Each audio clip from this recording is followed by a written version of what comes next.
Right. Well, I have a confession to make. I forgot to hit the record button on our class. However, we had a very good time. So I'll give you a little rundown. Um, we talked about in the class about our lives after a stroke, and that we still are the same people on the inside, right? We have likes, we have dislikes too, but we have likes and talents and interests. We have relationships.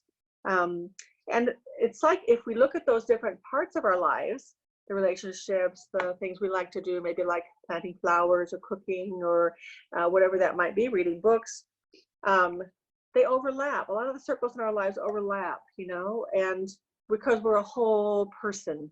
And so I was thinking about circles today, or it could be a square. It doesn't matter the shape really, but I have a Tupperware lid here or some cups. Even a lotion bottle is a possibility. If it's easier to hold on to, we'll do that in a little bit.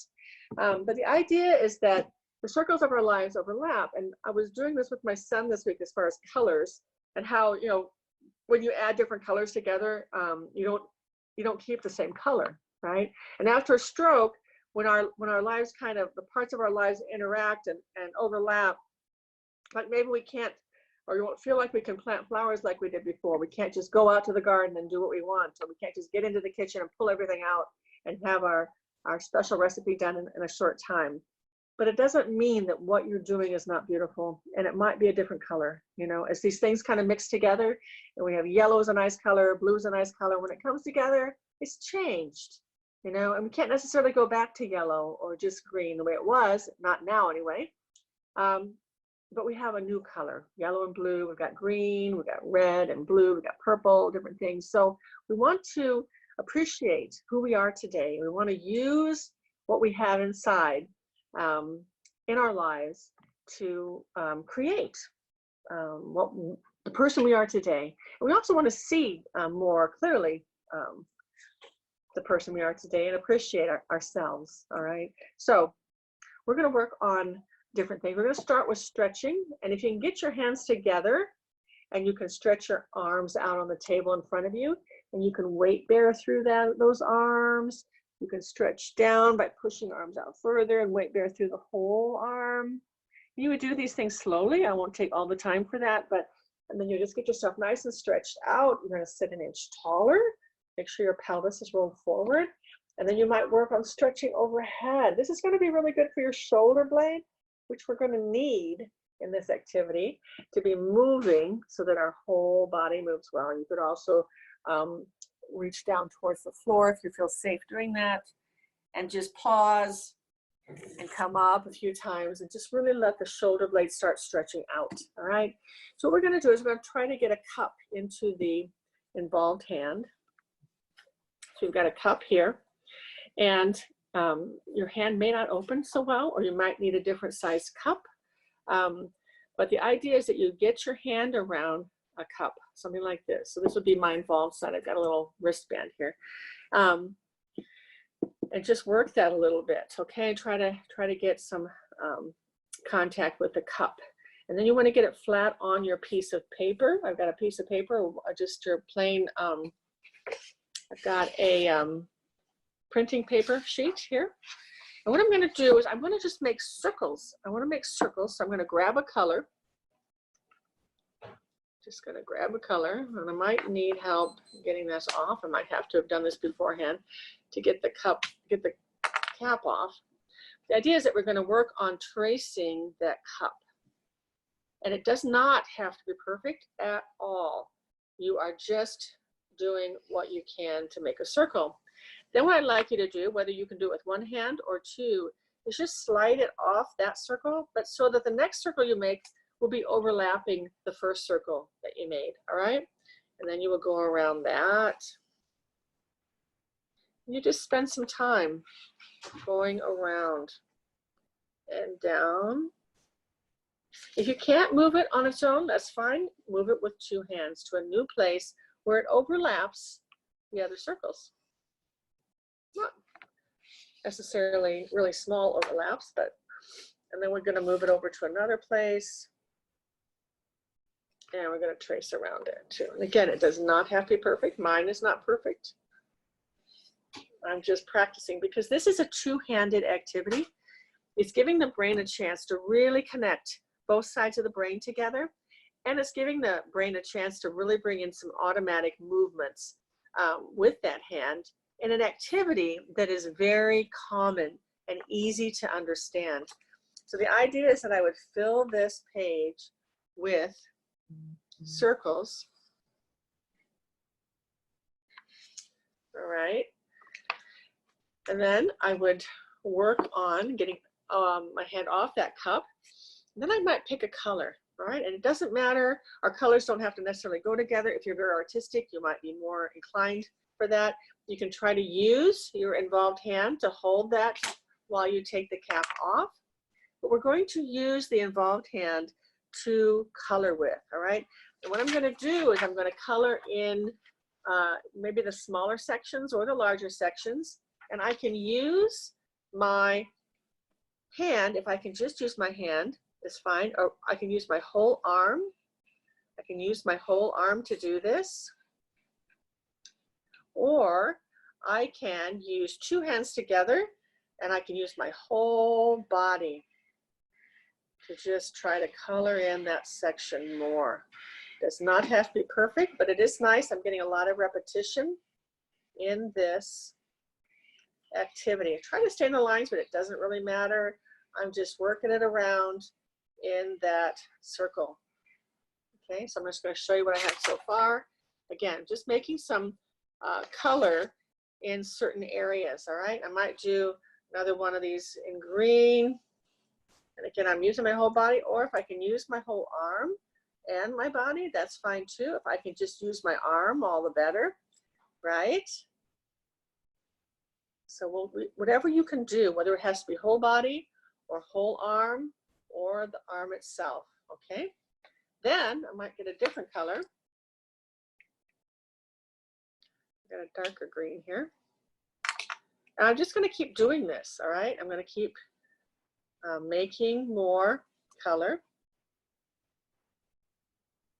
More color. Okay, so you're gonna take your time and you're gonna go around and fill in all the spaces of your picture until you've got color in every section, okay? Different colors, and you have a picture then, okay?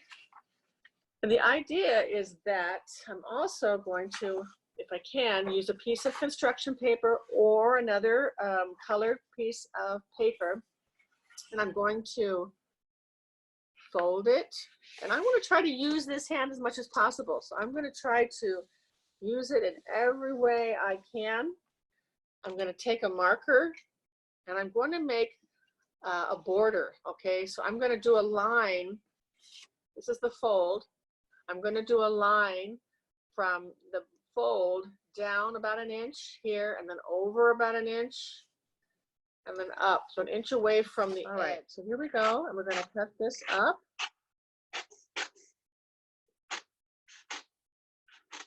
Oh, what do I do there? Oh, before. This should work. All right. I must have cut it the other way.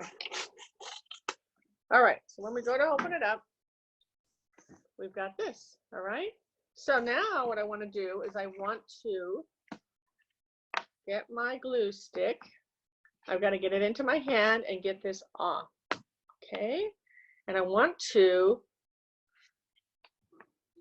move this around, and I can do it with two hands. I can do it, hold it like this if I want to, and do it with two hands, or if I can do it with one hand, then I can just trace around the frame. Yeah, I can trace around the frame. Take your time. Glue sticks are kind of fun that way. And I can try to bring it down. And I'm going to glue all the way around, all right? When I'm done, I have a frame, and I'm going to place it on top of my picture. And I'm going to put my hand down and move this around. See? So I've got a frame around my picture. And there you go. All right. So this would all be colored in. Or maybe I might have more circles on here. But I've got something that I have made that I use two hands with, and I have been able to work on getting hopefully even some automatic movement out of my involved hand, because that's what happens when you do a two-handed activity that doesn't take a lot of figuring out. All right, the coloring and the cutting, we've been doing a lot of our lives, even if not maybe recently, but it's an activity that no one has to explain to you about colors or circles or anything like that. So instead of the brain using all that energy to figure out the activity and try to move the arm and frustrated because it doesn't look the way it should, we've taken all of that stress out, okay? And we're saying activity, understand it, don't have to spend a lot of time thinking about it. How am I going to do this though in the easiest way? And as the brain starts doing an activity that is very familiar, it will look for the easiest way to do it.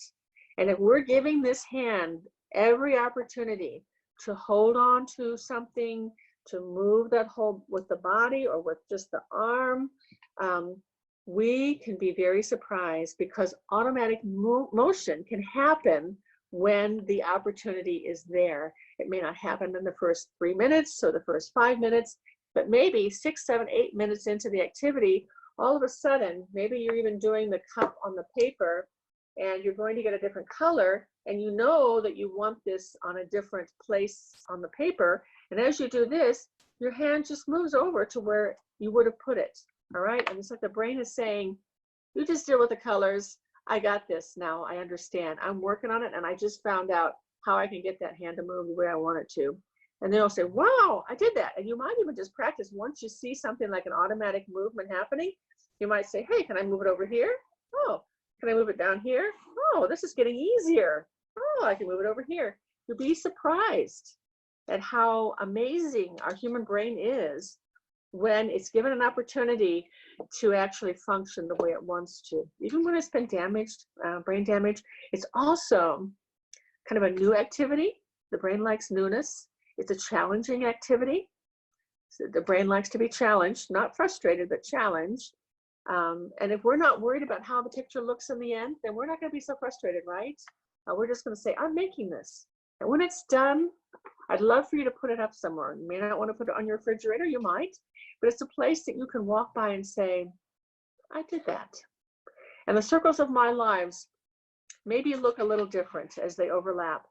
But the more we feel good about ourselves and we realize what we can do, we can have pleasure in an activity and pleasure in having done something, all right? It can affect our relationships with other people. And I believe that God doesn't waste our time. And even after a stroke, he has a life for us that's maybe not going to look exactly like it did before, but it's still beautiful and it's still got purpose. And you've still got relationships and people, you've got activities that you enjoy, and figuring out how you can do those activities the best way now is going to bring you pleasure and joy, all right? I love the two-handed activities that you can appreciate and understand easily, and it's fun. So we had a lot of fun in the class today. Maybe those who made pictures wouldn't mind taking a picture of it and posting it in the group under this. But yeah, it was fun and it's good. And these are things that you can practice. And I bet that if you did this every week, you might find that you actually get better and better at it, that you get better control, and that you may not even be holding the cup anymore in the involved side, but the uninvolved side. And you may start using your involved hand to do the tracing. Yeah, could happen. So I want to encourage you today. Thanks for being a part of this. You guys are great. Enjoyed it. And I miss those that weren't with us, but we will meet again next Friday. And until then, have fun. Enjoy your day. Thanks.